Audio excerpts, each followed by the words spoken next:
Hola a todos, bienvenidos al Lugar Sin Tiempo. Ni espacio. Hoy vamos a tratar el difuso tema de la ley Nesara-Gesara e intentar dar una explicación sobre este proyecto de ley que de aplicarse cambiaría la concepción del mundo que conocemos a todos los niveles. Hace ya mucho tiempo que se habla de un reseteo económico a nivel mundial, y si miramos a nuestro alrededor no es muy difícil ver que tarde o temprano así será. El colapso creado por la máquina de hacer billetes sin respaldo ya no se sustentará mucho tiempo, y el tema de las criptomonedas ya está a la orden del día. La economía como la conocemos está llegando a su inevitable final. La pregunta principal sería, ¿se producirá un reseteo económico que perjudique o beneficie a los seres humanos? Pues existen las dos posibilidades. Podría imponerse un sistema cuántico digital de control y méritos sociales que beneficie a los de siempre, o por otro lado podría llegar la liberación económica si consigue imponerse la ley Nesara-Gesara, o algún sistema que inicie este proceso. Algunos expertos afirman que la vuelta al patrón oro es inevitable, debido a la falsa deuda e inflación creada. Un hecho reciente en Estados Unidos nos hace pensar que es la tendencia futura con la aprobación de Judy Shelton para un asiento de la Reserva Federal, siendo esta la mayor defensora de la vuelta al patrón oro desde hace muchos años, y de crear una moneda digital respaldada en oro y metales preciosos. La administración actual con este ascenso ya controlaría 6 de 7 asientos de la Junta de la Reserva Federal, y en 2022 terminaría el mandato del actual presidente. Hay que estar atentos en las próximas fechas y ver por dónde se desarrollan los hechos. Este cambio al patrón oro provocaría que el dólar bajara tanto que la deuda de Estados Unidos también bajaría, y sería absorbida por la nueva moneda. Esta es una forma de que el Tesoro de Estados Unidos pudiera realizar una transición para devolver el poder económico al Estado. Lo que pasa en Estados Unidos obviamente sería la clave, ya que para que se aplique Gesara, primero se debe implantar Nesara. ¿Qué quiere decir esto? Pues que la ley Nesara solo atañe a Estados Unidos. Es una ley nacional y Gesara es su prolongación al resto de los países del mundo. Veamos de qué puntos consta la ley Nesara y al final del vídeo explicaremos la historia de este movimiento esperanzador. Las siglas Nesara significan National Economic Security and Reformation Act, o Ley Nacional de Reforma y Seguridad Económica en castellano. Consta de 19 puntos y aplicaría los siguientes cambios. Suprime todas las deudas de tarjetas de crédito, hipotecas y otras deudas bancarias debido tanto a prácticas bancarias ilegales como a actividades gubernamentales. 2. Abole el impuesto sobre la renta. 3. Suprime el IRS, Oficina USA de recaudación de este impuesto. Los empleados del IRS serán transferidos a la Oficina de Hacienda dedicada a los impuestos por ventas. 4. Crea un impuesto tarifa plana del 14% para bienes nuevos no esenciales que irá a parar al gobierno. En otras palabras, que la comida y las medicinas no tendrán impuestos, lo mismo que bienes de segunda mano como las casas. 5. Aumenta los beneficios para los jubilados. 6. Retorna a la ley constitucional a todos los juzgados y asuntos legales. 7. Reinstaurará la ley original del título de nobleza. Cientos de miles de americanos bajo el control de poderes extranjeros perderán su ciudadanía y serán deportados a otros países. Se les impedirá su entrada por el resto de sus vidas. Y millones de personas se darán cuenta de que sus títulos académicos son ahora papeles sin valor.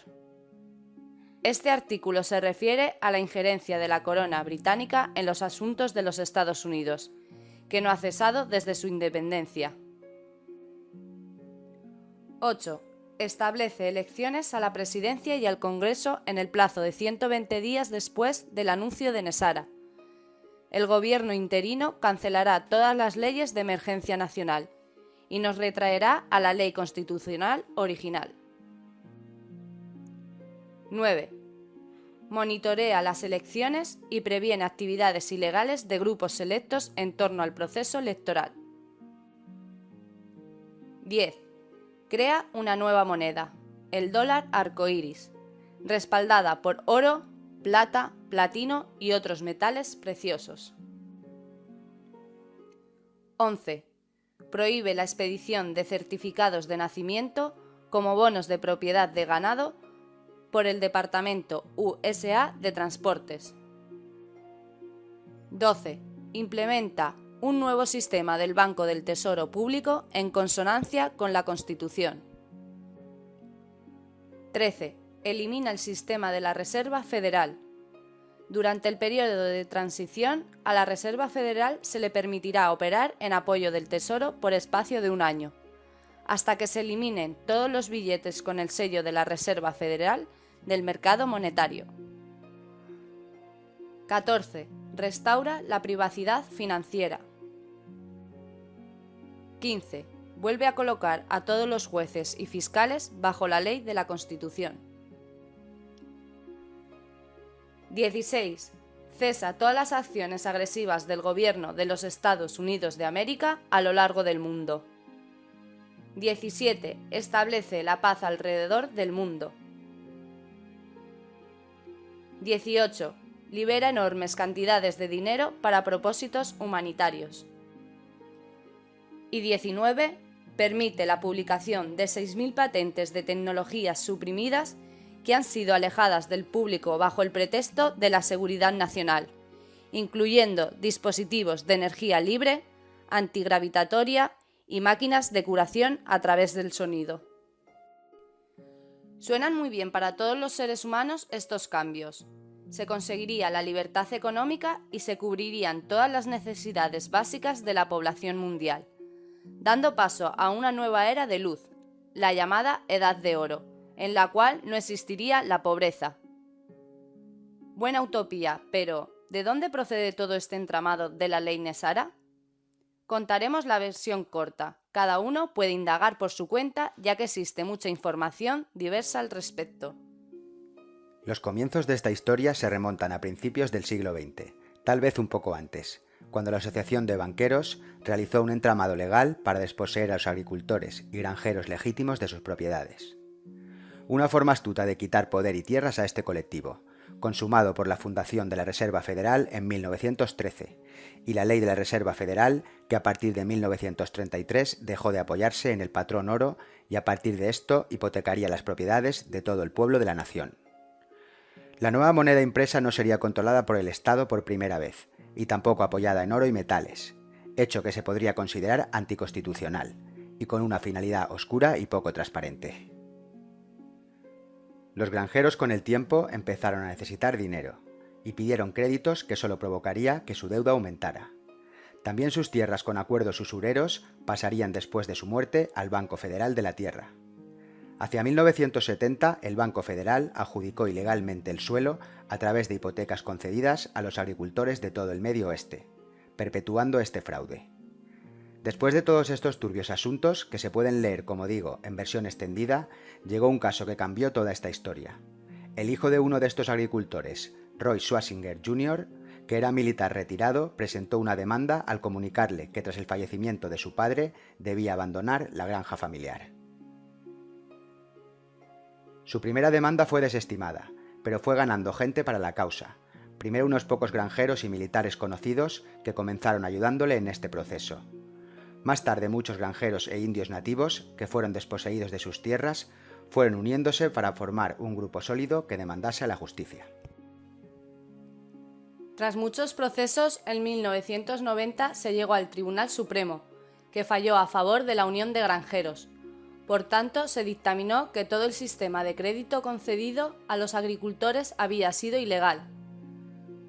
Se habría declarado que el gobierno federal y los bancos habían defraudado a los agricultores y a todos los ciudadanos de Estados Unidos. A partir de inmensas sumas de dinero y propiedades, la hipoteca debería recibir daños y perjuicios. Tras presentar las pruebas de que el gobierno había embargado propiedades ilegalmente con ayuda de las agencias federales, se dictaminó que todo el oro, plata y títulos de propiedad tomadas por la Reserva Federal debían ser devueltos.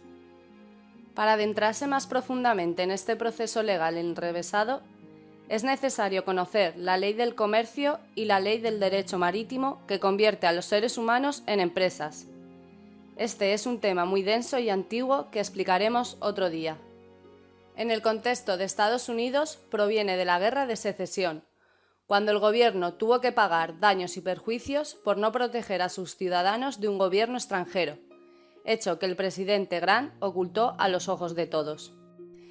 Existe un decreto que se remonta a esos días a la Ley Orgánica de 1871 y de Comercio, con los enemigos de la Ley 1933, que define a todos los ciudadanos como combatientes enemigos bajo el sistema federal, conocido como los Estados Unidos. Los jueces a cargo del proceso de demanda de los granjeros reconocieron que este sistema corrupto debía contrarrestarse para poner al gobierno federal de nuevo bajo control. En primer lugar, se debe pasar a una moneda respaldada por oro y otros metales como dicta la Constitución. Artículo 1, sección 10. Esto eliminaría la inflación y el giro de ciclos económicos creados por el sistema de la Reserva Federal. En segundo lugar, estarían obligados a volver a la ley común, en lugar del derecho marítimo, bajo las banderas de la franja de oro. Bajo la ley común, si no hay daño o perjuicio causado, no hay violación de ninguna ley. Esto eliminaría millones de leyes que se utilizan para controlar a las masas y proteger la corrupción política. A principios de los 90, el senador Sam Nunn, el citado Roy Swasinger y un grupo creado con más de 300 jubilados y 35 militares de Estados Unidos activos apoyaron firmemente este derecho constitucional. Este grupo fue el responsable de la investigación a funcionarios, jueces y a la Reserva Federal. Descubrirían una amplia red de sobornos y extorsiones, de la que muy pocos miembros del Congreso saldrían limpios. Y lo más importante, que se realizaría la primera auditoría a la Reserva Federal. Esta no tenía intención de realizar esa auditoría, así que tuvo que realizarse a la fuerza, y se incautaron grandes sumas de dinero, contadas en billones de dólares, que se guardaron para cuando se iniciara el Fondo de Prosperidad de Nesara. Nombres a destacar entre los denunciantes que otorga la fuente son el jefe de operaciones navales almirante Jeremy Borda, el general David McLeod, el exdirector de la CIA William Colby. A pesar de estos duros golpes, el presidente H.W. Bush y el Deep State siguieron adelante con sus planes de control global. Según esta historia de Nesara, en 1992 el presidente mencionado fue confrontado por militares para firmar un acuerdo y devolver Estados Unidos al derecho constitucional. Nunca más debería usarse el término Nuevo Orden Mundial. Parece que aquí se entiende aún más la simbología del dólar creado por la Reserva Federal. En 1993, la presidencia pasó a Bill Clinton y se volvería a demandar el retorno a la ley constitucional. Pero este gobierno iba minando los esfuerzos de los granjeros, por ejemplo, utilizando un formulario específico, que impondría un cargo administrativo por cada reclamación, el cual sería utilizado en 1994 para detener a los líderes del equipo legal, incluido Roy Swasinger. El gobierno no quería que se supiera lo que se trataría en el juicio de Michigan, no permitiendo trabajar a los empleados del juzgado de lunes a jueves y rodeando el perímetro con agentes del FBI para que nadie tuviera acceso al evento. Muchos generales que adquirieron el título original de la quiebra de Estados Unidos en 1933, cuando se dejó de utilizar el patrón oro, fueron encarcelados o eliminados. Aquí hay un punto de inflexión que nos llevaría a otro tema, ya que la fuente de esta historia afirma que muchos fueron reemplazados por dobles o clones para evitar cualquier otra reclamación. La fiscal de los Estados Unidos, Janet Reno, se comprometió a llevar a cabo los cambios y ordenó a las fuerzas especiales del país recuperar millones de dólares robados. También a las agencias de otros países como Israel, Suiza o Reino Unido, que se comprometieron bajo la promesa que sus deudas con Estados Unidos serían canceladas. El documento habla de la reserva NORAD en Colorado Springs y otros 4 repositorios que serían utilizados como almacenes. Esta teoría comenta que Janet Reno fue sustituida, al igual que el secretario del Tesoro de los Estados Unidos, Robert Rabin, debido al enfurecimiento del poder establecido, y sus clones fueron los responsables de encubrir diversos escándalos. A pesar de estas acciones, el equipo legal continuó su lucha. Durante este tiempo, la Corte Suprema de Estados Unidos asignó jueces para monitorear el progreso de las resoluciones. Se requirió la ayuda de expertos en economía, derecho y muchas áreas relacionadas. Los jueces construyeron coaliciones con miles de personas en todo el mundo, conocidos como los Caballeros Blancos. Los jueces pasaron años negociando cómo se producirían las reformas, estableciendo acuerdos con la Reserva Federal, el Fondo Monetario Internacional, el Banco Mundial y con muchos países. La reforma requiere que la Reserva Federal sea absorbida por el Departamento del Tesoro de los Estados Unidos, y las actividades fraudulentas de los bancos deben ser detenidas y el pago debe hacerse por el daño pasado. Visto que los jueces no hacían efectivos los acuerdos, los militares denunciantes decidieron que la única manera de poner en práctica las reformas era a través de una ley aprobada por el Congreso. Así, en 1999 nacería oficialmente la Ley Nesara, un documento de 75 páginas que no tendría mucha incidencia durante un año. El 9 de marzo del año 2000, 15 miembros del Senado y la Cámara de Estados Unidos, que eran patrocinadores de Nesara, fueron escoltados por SEAL de la Fuerza Delta y la Armada, a sus respectivas cámaras de votación donde se aprobaría la ley. Estas 15 personas eran las únicas legitimadas legalmente en conformidad con la 13ª enmienda original. Se impedía a cualquier persona que tuviera vínculos con la corona de Inglaterra ejercer cargos públicos. Clinton renunció a su registro. Así, después de su aprobación en la Cámara, Fuerzas Armadas obligaron al presidente Clinton a firmar la ley, que sería puesta en funcionamiento el 11 de septiembre de 2001. Todos sabemos lo que ocurrió ese día. Las oficinas con los ordenadores para el reseteo en el World Trade Center fueron destruidas y también una zona del Pentágono donde trabajaban los Caballeros Blancos. Una vez más, el Deep State conseguía frenar un evento liberador. A partir de este momento se aplicó una ley mordaza para las personas que tenían conocimiento de la ley Nesara, pudiendo ser acusadas de traición si divulgaban esta información. Debía permanecer oculta hasta su lanzamiento definitivo. Algunos congresistas, jueces y periodistas intentaron filtrar la información, pero fueron silenciados de una u otra forma. Se afirma que Paul Wellstone, senador de Minnesota, estuvo a punto de romper esta orden de silencio, pero un avión en el que viajaba sufrió un accidente. Varios jueces de la Corte Suprema salvaguardan ahora esta ley Nesara, con una continua lucha entre su anuncio y su ocultación. La lucha de poderes tiene muchas vías abiertas, esta sería una de las más importantes. Wikipedia habla de esta ley como promovida por el Dr. Barnard, pero esto fue un intento de reforma monetaria rechazada en 1990. No fue el propulsor de Nesara, pero sí un firme defensor de este cambio. El Dr. Harvey Barnard falleció en 2005. Roy Schwasinger Jr. falleció en 2009. La ley Nesara ha pasado muchos años en la sombra. Tras los 32 años de mandato entre Bush padre, Clinton, Bush hijo y Obama. Pero parece que en nuestros días se está moviendo un reseteo económico mundial inminente.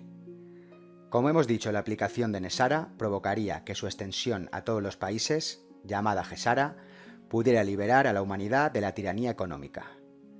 En estos tiempos se ha hablado mucho del paso al patrón oro y de una moneda digital apoyada en metales preciosos que sustituya al obsoleto dólar.